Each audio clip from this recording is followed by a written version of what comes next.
अस्सलामुअलैकुम। हाँ जी, तो इससे पहले वाली जो वीडियो थी इसमें मैंने आपको कुछ क्वेश्चंस जो हैं वो मार्क करवाए थे। इंपॉर्टेंट क्वेश्चन मैंने मार्क करवाए थे आपको जो है वो चैप्टर नंबर 1 के। अब यहाँ पे चैप्टर नंबर 1 है जी हमारे पास मैट्रिक्स एंड डिटर्मिनेंट।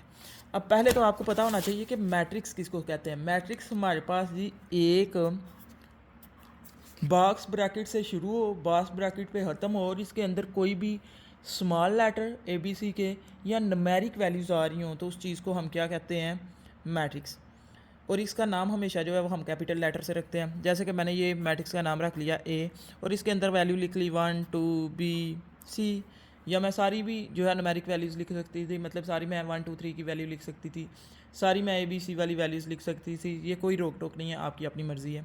लेकिन आपको जो है ना वो उसने आपने क्योंकि क्वेश्चन ही करने हैं तो क्वेश्चन के अंदर जो है वो उसने मैट्रिक्स दिए होंगे ऑलरेडी, इसलिए इस चीज़ पे परेशान नहीं होना कि हाय मैम ने जो है यहाँ पे ये ही वैल्यू क्यों लिखी हैं, दूसरी वैल्यू क्यों नहीं लिखी। तो इन चीज़ों से जो है ना वो थोड़ा बाहर निकल आइएगा। उसके बाद आ जाता है जी ये, अब मैट्रिक्स तो हमें पता चल गया। अब जो मैट्रिक्स के अंदर ये वाली वैल्यूज़ हैं इनको हम कहते हैं एंट्रीज़, ठीक है, एंट्रीज़ कहते हैं। और इन चीज़ों को हम कहते हैं एंट्रीज़। और जी ये जो चीज़ है ना यहाँ पे लेफ़्ट टू राइट, ये चीज़ आपके पास होगी रो, ठीक हो गया। और जो ये अप से डाउनवर्ड है ये आपके पास है कॉलम। जैसे कि यहाँ पे हम बात करें, ये है 1 और 2, ये आपके पास रो है, ये आपके पास रो है। अगर कॉलम की बात करें तो ये हमारे पास कॉलम है और ये भी कॉलम है। अब दो रो हैं, दो कॉलम है। तो मैंने डेफिनेशन में भी बताया था ऐसा मैट्रिक्स जिसकी रोज़ और कॉलम की तादाद बराबर हो वो क्या है आपके पास, स्क्वायर मैट्रिक्स। मैंने ये स्क्वायर मैट्रिक्स की एक जो है वो एग्जांपल ले ली। अब हम जो है वो आ रहे हैं सबसे पहले, क्योंकि इंपॉर्टेंट क्वेश्चन में जो एक्सरसाइज है वो है हमारे पास 1.2 एक्सरसाइज। इसके मैंने आपको क्वेश्चन नंबर 5 और क्वेश्चन नंबर 6 जो है वो मार्क करवाया हुआ है। तो क्वेश्चन नंबर 5 में कहता है फाइंड द ट्रांसपोज, आपने ट्रांसपोज फाइंड करना है of each of the following. Each of following का मतलब है कि ये जो नीचे क्वेश्चन दिए गए हैं, each of the following matrix, कहता है नीचे दिए गए मैट्रिक्स जो है इनका आपने ट्रांसपोज लेना है। तो ट्रांसपोज जी आप किस तरह लेते हैं। ट्रांसपोज को सबसे पहले तो आपको पता होना चाहिए कि ट्रांसपोज को आप रिप्रेजेंट कैसे करते हैं। रिप्रेजेंट मतलब कि आप जाहिर किस तरह करते हैं। तो आपने स्मॉल टी से ट्रांसपोज को जाहिर करते हैं। आपके पास कोई भी मैट्रिक्स होगा, जैसे मैंने ये ऊपर जो एग्जांपल ली हुई है मैं यही मैट्रिक्स ले लेती हूँ। ए मैट्रिक्स है मेरे पास 1 2 B और C, मैंने इसका ट्रांसपोज लेना है तो मैं इसको करूँगी जी, रिप्रेजेंट करूँगी ए का ट्रांसपोज, यहाँ पे से मैट्रिक्स का जो है इसके ऊपर भी ट्रांसपोज लिख लूँगी 1 2 B C। तो अब ट्रांसपोज लेना है तो ट्रांसपोज जी आप इस तरह लेते हैं कि आपके पास जो रो होती है, रो को आप पकड़ के कॉलम में कन्वर्ट कर देते हैं, ठीक है। रो को पकड़ें कॉलम बना दें। अब इसकी रो क्या है, ये रो है, इसको पकड़ें कॉलम बना दें 1 और 2, ठीक है। फिर आपने ये रो पकड़ी B और C, इसको आपने क्या कर दिया, कॉलम बना दिया। समझ आ गई है। इसी तरह मैं कोई और एक मैट्रिक्स ले लेती हूँ। मैंने C मैट्रिक्स ले लिया जिसमें है मेरे पास 2 3 4 5 6, मैंने जी ये ले लिया मैट्रिक्स। अब मैंने इसका ट्रांसपोज लेना है सेम इसी तरह C का ट्रांसपोज, इस साइड पे भी लिया जी इसका ट्रांसपोज 1 3 5 2 4 6। थोड़ा मुश्किल से लिखा जा रहा है क्योंकि मेरे ना दूसरे हाथ में मोबाइल है। अच्छा जी, तो ये रो है आपके पास और एक ये रो है, इनको आपने पकड़ के सिंपली क्या कर देना है, कॉलम बना देना है 1 3 5। पहली रो को पकड़ा कॉलम बना दिया, दूसरी रो 2 4 6 2 4 6 कॉलम बना दिया। समझ आ गई है। तो ये आपके पास क्या आ गया, C का ट्रांसपोज। अब आते हैं जी, हम जो क्वेश्चन हमने यहाँ पे मार्क किया हुआ था क्वेश्चन नंबर 5 था। तो क्वेश्चन नंबर 5 की जी यहाँ पे कुछ 6-7 हमारे पास ड्यूज़ हैं, उनको हम देखते हैं। ए मैट्रिक्स उसने दिया है, ए मैट्रिक्स वो उसने दिया है जी 0 1 -2। कहता है आपने इसका ट्रांसपोज लेना। हमने यही सेम जो मैंने एग्जांपल में भी करवाया, दोनों तरफ इसके क्या कर दिया, ट्रांसपोज साइन लगा दिया, स्मॉल टी लगा दिया। इसका अब हमने ट्रांसपोज लिया तो ट्रांसपोज में क्या करना है, रो को पकड़ा कॉलम बना दिया, रो को पकड़ा कॉलम बना दिया, रो को पकड़ा कॉलम बना दिया, ठीक हो गया। इसी तरह है जी क्वेश्चन नंबर 2 है। तो ये है जी आपके पास B मैट्रिक्स है 5 1 -6। आपने ट्रांसपोज लेना, दोनों तरफ आपने ट्रांसपोज का साइन लगा दिया, B का ट्रांसपोज वैसे ही आ गया नीचे। ये रो को पकड़े, एक ही रो है, रो को पकड़े कॉलम बना दें, सही हो गया। C है, C का ट्रांसपोज लेना, दोनों तरफ आपने ट्रांसपोज साइन लगाया। अब यहाँ पे ये देखें, ये हमारे पास रो है, ये रो है, ये रो है, 1 2 रो है, 2 -1 रो है, 3 0 रो है। तो आपने क्या करना है जी, पहली रो को पकड़ें, पहला कॉलम बना दें, 2 और 1 बन गया। उसके बाद आपने जी दूसरी रो को पकड़ा, 2 और -1, इसको आपने कॉलम बना दिया। 3 और 0 आपने जो है वो रो को पकड़ा, इसको कॉलम बना दिया।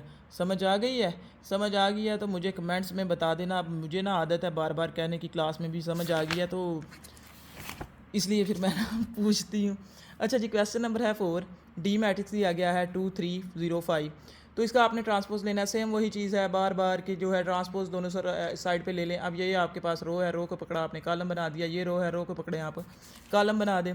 फिर है जी आपके पास देन ई मैट्रिक्स है, ई मैट्रिक्स में आप दोनों तरफ जो है ट्रांसपोज साइन लगाएं। ये आपके पास रो है, रो को पकड़ के आप कॉलम बना लें, रो को पकड़े आप कॉलम बना दें।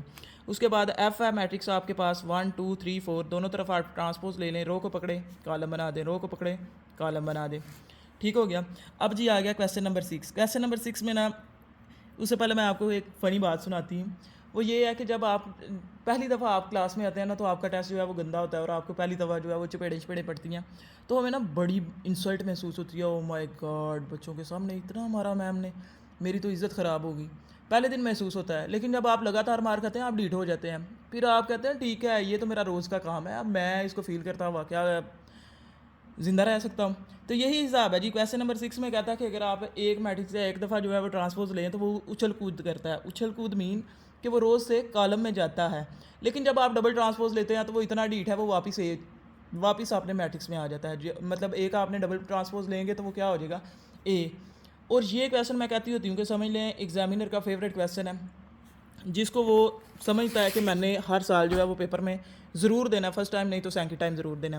कहता है जी वेरीफाई डैट इफ़ ए आपके पास मैट्रिक्स है 1 2 0 1, बी आपके पास मैट्रिक्स है 1 1 2 0, देन आपने जी क्या करना है, ये प्रूव करना है कि ए का double transpose is equal to A है और बी का डबल ट्रांसपोज जो है वो इक्वल है बी के। तो जहाँ यहाँ पे जी मैंने क्वेश्चन ये सॉल्व किया, मैंने लिख लिया क्वेश्चन नंबर 1 मैंने लिख लिया, मेरे पास है ए का double transpose is equal to A. Solution में आगे ब्रैकेट स्टार्ट की, फिर क्या है ए, मैंने बुक से देख के ए की वैल्यू लिख ली। आप भी अपनी बुक पे देख लें। अब मैंने ना यहाँ पे क्वेश्चन पूरा नहीं लिखा, तो वहाँ पे ए की वैल्यू आप देखेंगे आपके पास होगी 1 2 0 1। फिर उसका क्या है, ए का ट्रांसपोज, ब्रैकेट क्लोज की, फिर क्या है transpose is equal to, book से देख के ए की वैल्यू लिख ली। अब हमने छोटे थे ये ला पढ़ा था एक बोर्ड मास रूल। बोर्ड मास रूल का ये मतलब है कि आपने पहले जी ब्रैकेट जो है उसको सॉल्व करना है। ठीक हो गया। तो ब्रैकेट को सॉल्व करना है तो इट्स मीन ये ब्रैकेट के अंदर वाली चीज़ को हम पहले सॉल्व करेंगे। तो इसका ट्रांसपोज लेना है आपने, रो है इसको कॉलम बना देना है, रो है इसको कॉलम बना देना है। ये देखें पीछे आपके पास क्या था, 1 और 2 रो थी, मैंने इसको कॉलम बना दिया। फिर आपके पास 0 और 1 रो थी, मैंने इसको कॉलम बना दिया। और ये ब्रैकेट के बाहर वाला जो ट्रांसपोज है ये इसके ऊपर आ गया और ये इक्वल टू ए जो है वो वैसे ही आ गया जो उसकी वैल्यू लिखी हुई थी। अब फिर टी आ गया, टी किस चीज़ को रिप्रेजेंट कर रहा है जी, आपने ट्रांसपोज लेना है। ट्रांसपोज लेना तो रो को पकड़े कॉलम बना दें, रो को पकड़े कॉलम बना दें, ये वैसे ही उसी तरह नीचे आ जाएगा। अब ये है जी, ये देखें आप दोनों तरफ हमारे पास क्या हो गई हैं, वैल्यू सेम हो गई हैं। तो हैंस प्रूव डैट हम लिख सकते हैं जी लेफ्ट हैंड साइड जो है वो हमारे पास क्या है, इक्वल टू है right hand side. Question number 2 है सेम उसी तरह है, बी का डबल ट्रांसपोज कहता लिए तो ये इक्वल टू है बी। इसकी वो जो मैंने आपको एग्जांपल दी थी कि ये देखें पहली दफ़ा जब बी को थप्पड़ झप्पड़ पड़े हैं तो इसने क्या किया, अपनी वैल्यूज़ को चेंज किया है। लेकिन जब फिर उसका ट्रांसपोज लिया तो वो कहता है ये तो अब रोज़ का काम है जनाब, जो अपनी असल है असल में चले जाए। मैंने ब्रैकेट स्टार्ट की, बी की वैल्यू लिखी, बी के ऊपर ट्रांसपोज है, ट्रांसपोज लिखा और हो मैंने हाथ गंदा कर लिया, बी का ट्रांसपोज लिखा और उसके बाद ब्रैकेट को क्लोज किया और ऊपर ट्रांसपोज लिखा, ये भी उसी तरह नीचे आ गया, बी की वैल्यू मतलब कि लिख ली। फिर अब ब्रैकेट को सॉल्व करना है तो ये चीज़ किसको शो कर रही है, ट्रांसपोज को। रो को पकड़े कॉलम बना दे, रो को पकड़े कॉलम बना दे, ये बाहर वाला टी वैसे ही आ गया, टी मीन ट्रांसपोज। अब फिर आपने ट्रांसपोज लेना है, रो को पकड़े कॉलम बना दे, रो को पकड़े कॉलम बना दे और ये फिर नीचे उसी तरह आ गया। तो ये देखें लेफ्ट हैंड साइड और राइट हैंड साइड जो है दोनों सेम आ गई हैं, तो हम लिख देते हैं जी hence prove that left hand side is equal to है राइट हैंड साइड।